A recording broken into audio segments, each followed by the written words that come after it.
Hi, I'm Caden, a senior at Wellesley College.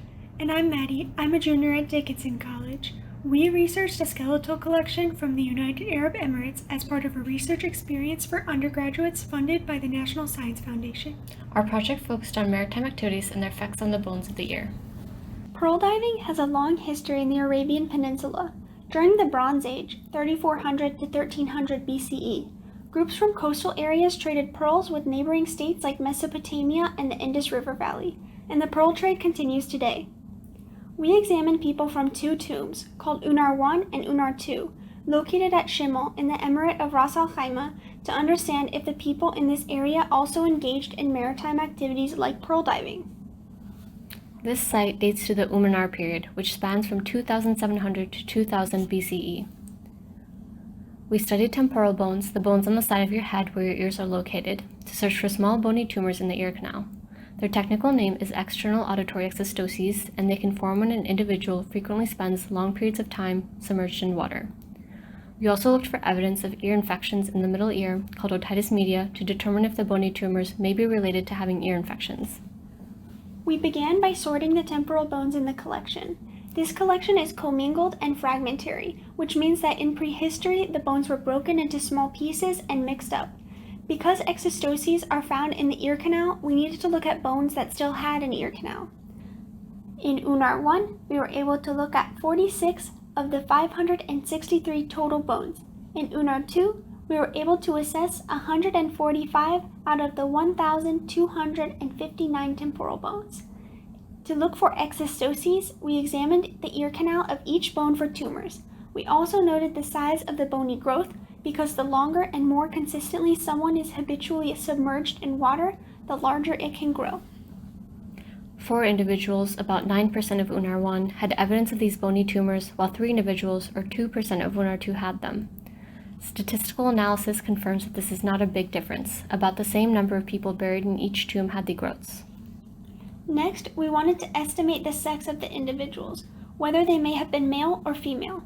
It is impossible to determine the sex of an individual with complete certainty, but we can make an estimation. This projection on the temporal bone is where a neck muscle attaches, and it's called the mastoid process. It is generally larger in males and smaller in females. Of those with ear canals from the 2 tombs combined, we estimated 55 individuals to be female and 20 to be male. We then compared this data with the rates of bony growths in the ear canal to see if there was a difference. 4 males had exostoses, while only 1 female did. We used statistics and found that the difference is considered significant.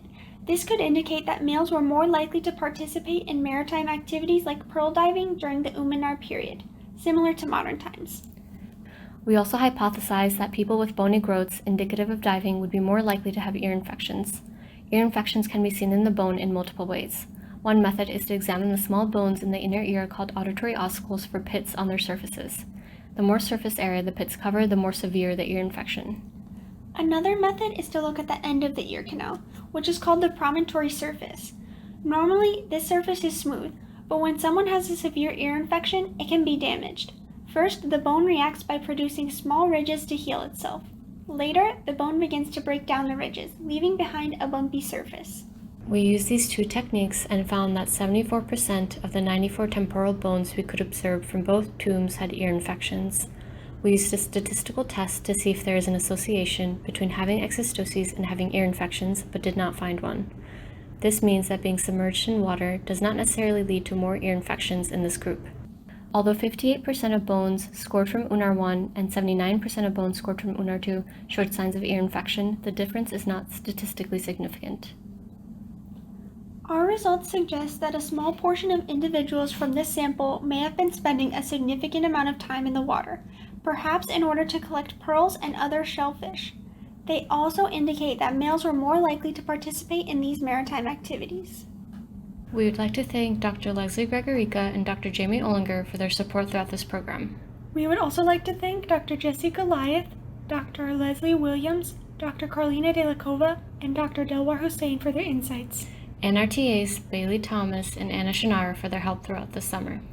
Finally, we would like to thank the government of Ras Al Khaimah, Department of Antiquities and Museums, for allowing us to study this collection.